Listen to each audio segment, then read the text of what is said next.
대리운전 아르바이트 중 그녀를 처음 만난 날, 그녀는 고급스러운 검정색 투피스를 입고 자동차 뒷좌석에 앉아 있었다. 빈 다리를 우아하게 꼬고 고개를 숙인 채 휴대폰 화면을 바라보는 모습은 마치 영화 속 한 장면 같았다. 차량에 다가가 조심스럽게 문을 열고 운전석에 앉으려는 찰나 그녀의 목소리가 먼저 들려왔다. 아저씨, 빨리 좀 가주세요.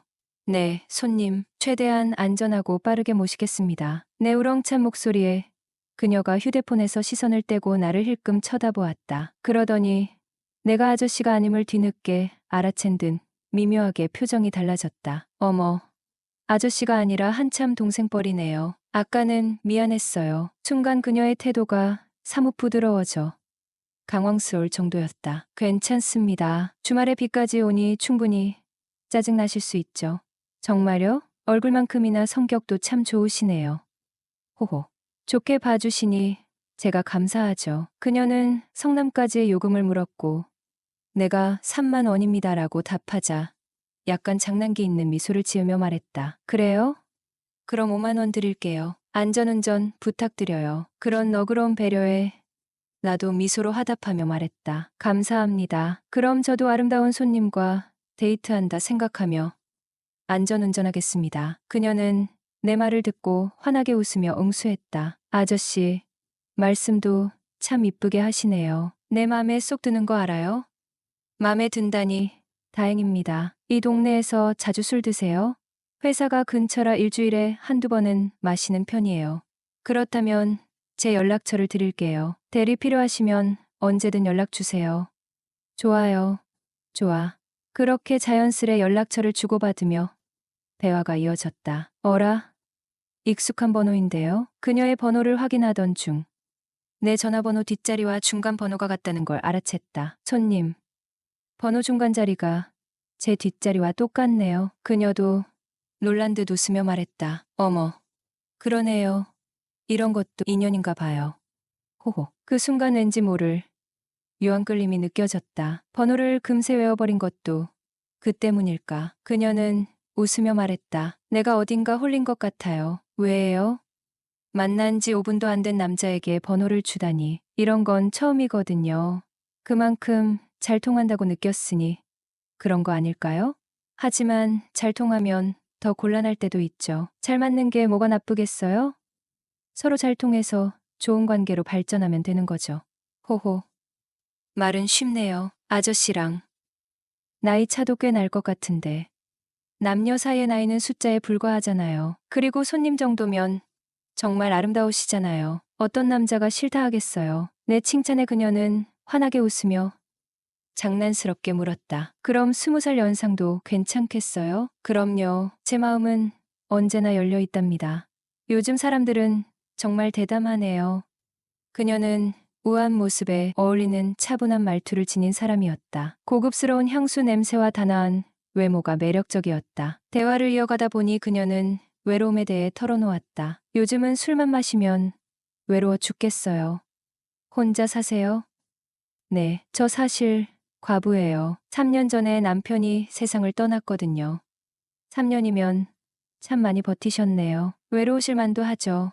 내 말에 그녀는 갑자기 크게 웃었다. 어쩜 이렇게 내 마음에 쏙 드는 말들만 하실까? 정말이지 사람을 유쾌하게 만들어주네요. 그쵸. 저랑 함께 있으면 즐거우시죠. 그게 저의 가장 큰 매력이에요. 하하. 그 분위기의 용기를 내어 더 직설적으로 물어봤다. 손님, 솔직히 제 스타일이신데 저랑 연애 한번 해보실래요? 그녀는 깜짝 놀라며 말했다. 아니, 내가 그렇게 쉬워 보였어요? 어떻게 그렇게 쉽게 그런 말을 해요? 그런 뜻이 아니에요. 외로운 사람끼리 서로 의지하며 잘 맞으면 좋은 인연이 될 수도 있잖아요. 그리고 요즘은 서로 호감을 가지면 원나잇도 많이 하고 그날 만나 그날 사귀는 경우도 많다고 했죠. 기분 나쁘게 생각 안 했으면 좋겠다고 하니 그제서야 알겠다고 하더군요.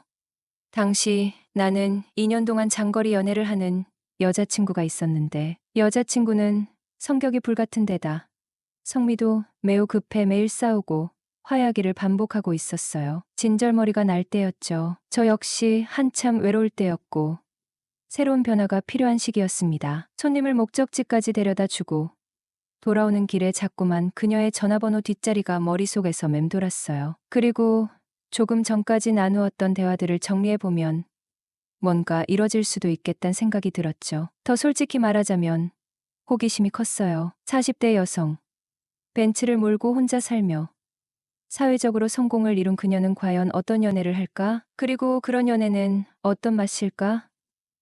외로운 과부란 말에 순간적인 용기를 냈던 것 같아요. 실패하면 그만이지. 어차피 그녀와 내가 다시 얽힐 일은 없을 테니까. 그래서 용기를 내어 그녀에게 전화를 했습니다. 신호만 갈 뿐. 전화 연결이 되지 않았어요. 오늘은 걸렀나 보다. 쪽팔리게 괜히 전화했네. 난 또 혼자 살고 있다기에 쉽게 넘어올 줄 알았더니 생각과는 다르네 하며 아쉬워하는 마음으로 전화를 끊었어요. 그렇게 체념을 하고 돌아가고 있었는데 약 5분 뒤 전화벨이 울렸습니다. 어디시죠? 상냥하고 맑은 목소리가 핸드폰을 통해 전해왔다. 아내, 아까 대리운전 기사예요. 기사 아저씨였구나. 그런데 무슨 일로? 약간은 당황한 듯 한편으로는 냉정한 듯한 그녀의 음성이 들렸다. 그게 좀 전에 제가 급발진해서 실수한 것 같아 사과드리려고요. 호호, 괜찮아요. 젊은 사람이 그럴 수도 있죠? 전 남자답고 보기 좋던데요. 정말요? 그럼 커피 한 잔 주세요. 어머, 아직 안 가셨어요? 당연하죠. 남자가 칼을 뽑았으면 무라도 썰어야 한다는 말도 있잖아요. 이대로 포기한다면 제가 했던 말들의 진정성이 너무 없어지잖아요. 그럼 잠시 들어와 커피라도 한 잔 하세요. 잠시 뒤 그녀가 현관문을 열어주었고 뒤를 따라 집 안으로 들어섰다. 거실로 들어서자 크리스탈로 만든 듯한 샹드릴레와 아기자기 꾸며져 있는 인테리어 소품들, 주인 여자 이미지와 너무나도 잘 맞는 집안 풍경이 나타났다. 집이 너무 멋지네요. 직접 인테리어 하셨나 봐요? 네. 제가 하는 일이 인테리어 쪽 일이라서요. 하는 데까지 했는데 어때요? 정말 멋진데요. 지금까지 이렇게 이쁜 집은 못 본 것 같아요. 그녀의 입가에 미소가 피어났다. 시원한 커피로 하시겠어요? 네, 주시면 감사하죠. 편하게 앉아 계세요. 거실 한쪽에 놓여 있는 소파에 몸을 기대니 푹신한 기분이 좋아서인가. 입가에 떠오른 미소는 쉽사리 사라지지 않았다.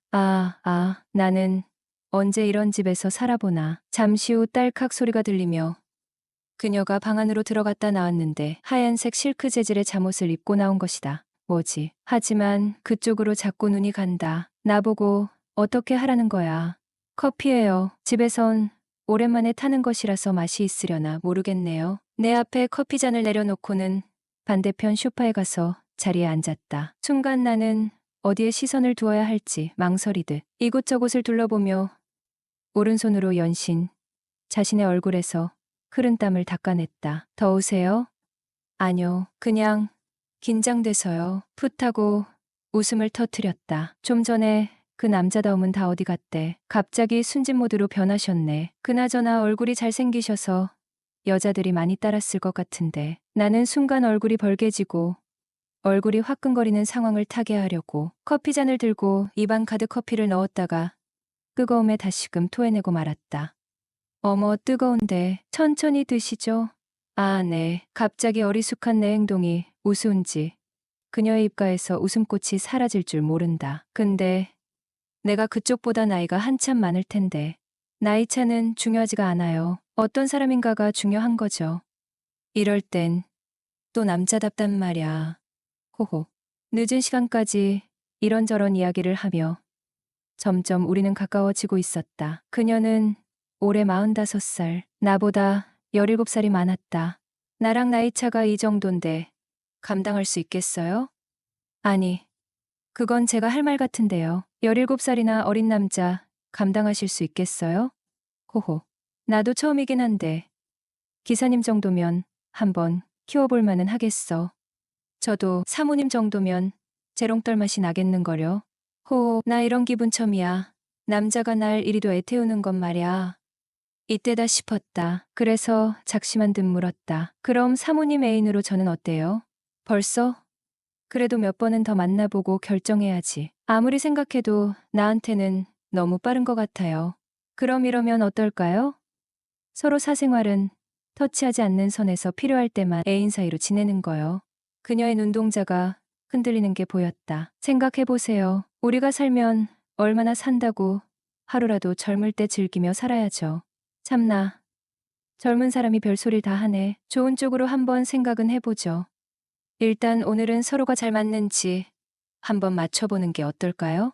사람이 왜 이렇게 성급해요? 그녀가 웃으며 되물었다. 오늘 아니면 이런 기회가 다시는 안 올 것 같아서요. 호호.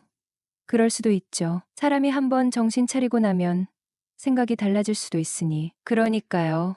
지금 느끼는 이 감정에 최대한 솔직하고 싶어요. 사모님도 그러시지 않나요? 결국 목적은 그거였군요. 호호. 그녀가 미소를 지으며 고개를 살짝 돌렸다. 솔직히 말씀드리면 사모님도 그런 마음이 없으신 건 아니시잖아요? 근데 우리 아직 서로 이름도 모르잖아. 이름이 무슨 상관이에요?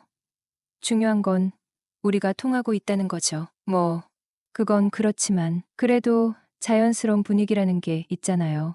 그럼 지금부터라도 자연스러운 분위기 한번 만들어 볼까요?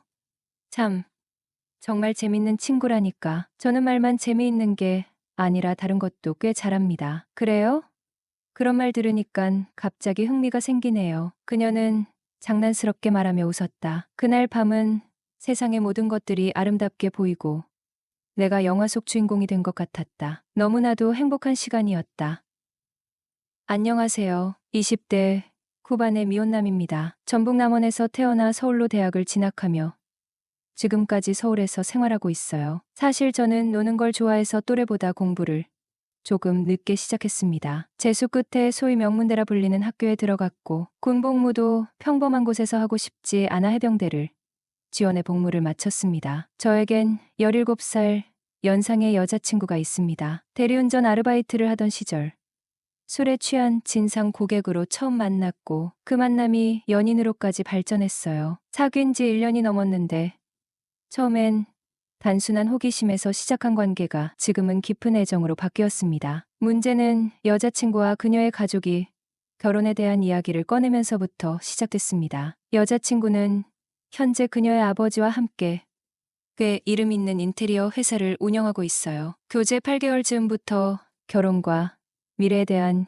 이야기가 오가기 시작하더니 10개월이 지나면서부터는 그녀의 가족들과 식사를 함께하는 자리가 잦아졌습니다. 그녀의 어머니는 여자친구가 40대 중반을 넘겨가고 있으니 결혼을 서둘러야 한다고 말씀하시며 난자를 냉동 보관했으니 아이를 갖는 것도 문제 없으니 걱정하지 말라고 하시더군요. 솔직히 이런 대화가 계속되다 보니 부담스러워 가족 모임을 피하고 싶었지만 여자친구의 간곡한 부탁에 참석할 수밖에 없었어요. 그녀 집안은 딸만 둘인데 제가 집안에서 막내라 그런지 특히 마음에 들어 하셨던 것 같아요. 아마도 대릴 사위로 생각하셨던 것 같습니다. 사실 저도 여자친구가 좋은 사람이라는 걸 잘 알고 있고 그녀의 부모님 또한 정말 따뜻하고 배려 깊으신 분들이란 걸 느낍니다. 하지만 결혼 생각이 전혀 없다는 게 문제죠. 어려서 이혼 가정에서 자랐기 때문일까요? 어머니는 이혼 후 곧바로 새로운 가정을 꾸리셨고 그 이후로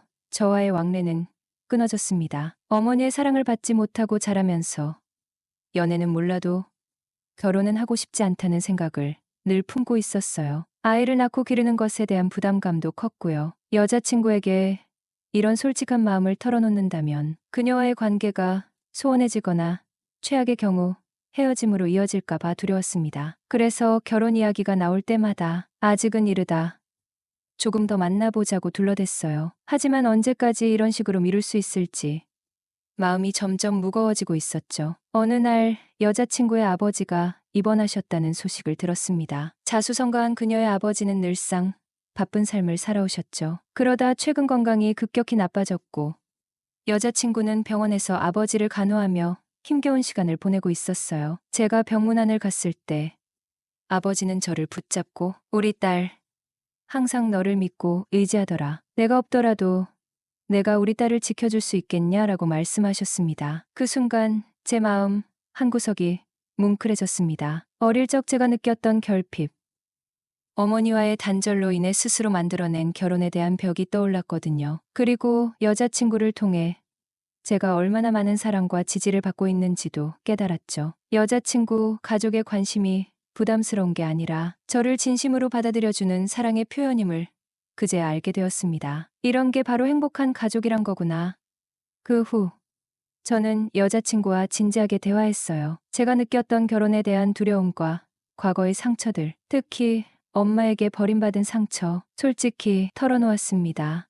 그녀는 제 이야기를 듣고 눈물을 흘렸죠. 내가 어떤 마음이었는지 이제 알겠어. 하지만 우리는 서로를 사랑하니까 함께라면 충분히 행복한 가정을 만들 수 있을 거야. 그녀의 따뜻한 말에 저는 결혼에 대해 다시 생각하기로 마음먹었어요. 결혼은 단지 두 사람의 사랑만이 아니라 서로를 치유하고 완성해가는 과정이라는 것을 깨달았거든요. 결국 우리는 1년 후 결혼식을 올렸습니다. 결혼식 날, 그녀의 아버지는 건강을 되찾아 밝은 미소로 축하를 건넸고 그녀의 어머니는 눈물을 보이며 우리를 축복해 주셨죠. 그리고 연락 두절되었던 저희 어머니도 결혼식에 참석을 하셨어요. 저 몰래 아내가 초대를 했더군요. 이제 저는 결혼을 두려움이 아닌 기회로 바라봅니다. 그녀와 함께라면 과거의 상처도 새로운 희망으로 바뀔 수 있다는 걸 배웠기 때문입니다. 사랑은 결국 두 사람의 믿음과 노력으로 완성되는 것임을 저는 깨달았습니다.